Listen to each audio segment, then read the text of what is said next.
AQIM, meaning Al-Qaeda in the Islamic West.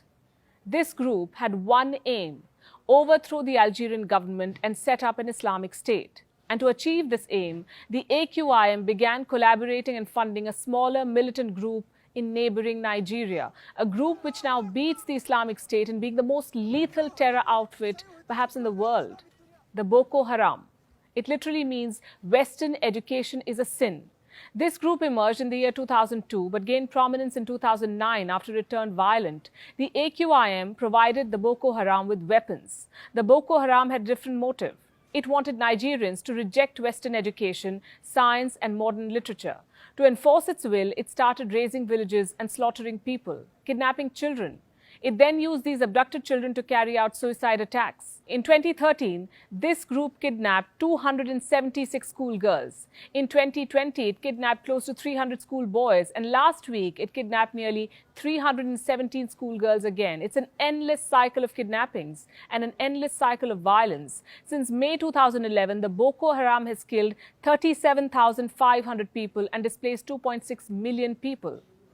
It has turned 244,000 Nigerians into refugees. And in the same period, the Boko Haram has also inspired several fundamentalists to form their own terror outfits. I could name a few: the Ansarul Islam, Ansaru, the Islamic Movement of Nigeria, the Libyan Islamic Fighting Group, and Nusrat al-Islam.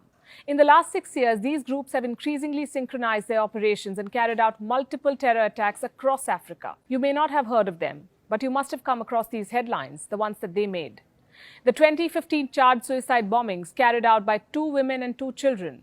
The 2016 Ouagadougou attacks, where 2 former Swiss MPs were killed. The 2016 Grand Bassam shootings, where 19 people, mostly expats, were killed. And the 2018 Ouagadougou attacks, where the French embassy was attacked.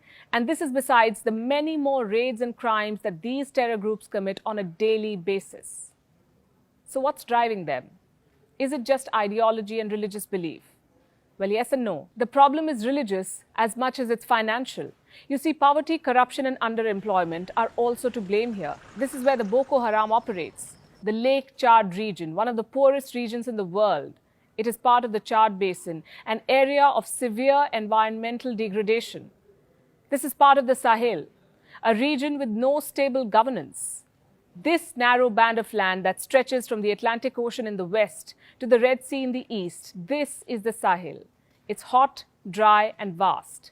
It's also the world's most neglected region. The average temperature here is 35 degrees. This has a dramatic effect on food production. There's nothing to grow, there's nothing to sell. Food emergencies are rampant. Poverty is widespread.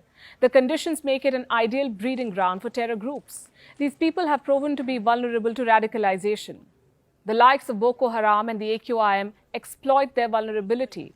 With the absence of proper governance or stable jobs, they lure young men into picking up arms, joining their ranks, and making a quick buck. So how do they do it? How do they make money? Through ransom, extortion, looting banks, imposing taxes, and kidnapping. According to one report, 26% of the global kidnapping cases in 2013 were in Nigeria and were carried out by the Boko Haram. The same report says that in 2011, the AQIM in Mali received $5.4 million per hostage on an average. And let's not even talk about high-profile kidnappings. According to Vicky Huddleston, the former US ambassador to Mali, France had to pay $17 million in ransom. This was for the release of 4 French citizens in 2010, $17 million US.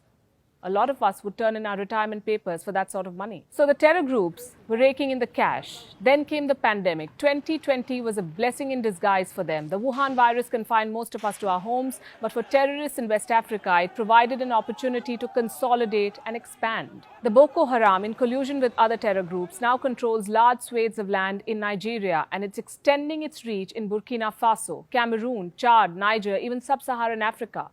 What is the world doing about it? Not very much. France, which once had colonies in West Africa, is the only country that is extensively engaged in combating terror in this region.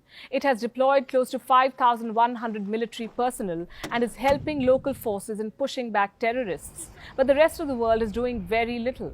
Why? Because most world leaders are making self-interested calculations when it comes to West Africa. They consider it to be a supposedly distant threat, one that has no bearing on the future security of the rest of the world. so they're busy carrying out airstrikes in Syria. What I'm about to say next could be politically incorrect, but it's time someone said it.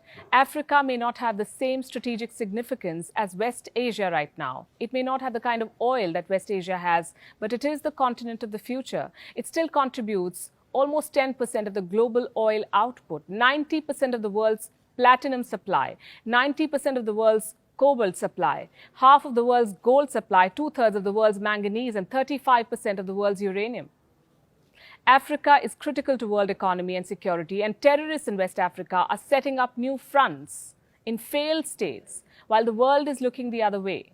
They're expanding in all directions, posing a serious threat to the economic powerhouses in Africa.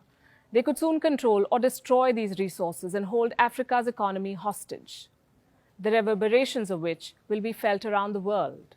And we are putting money as the thrust of this argument because human rights violations have long failed to move the world.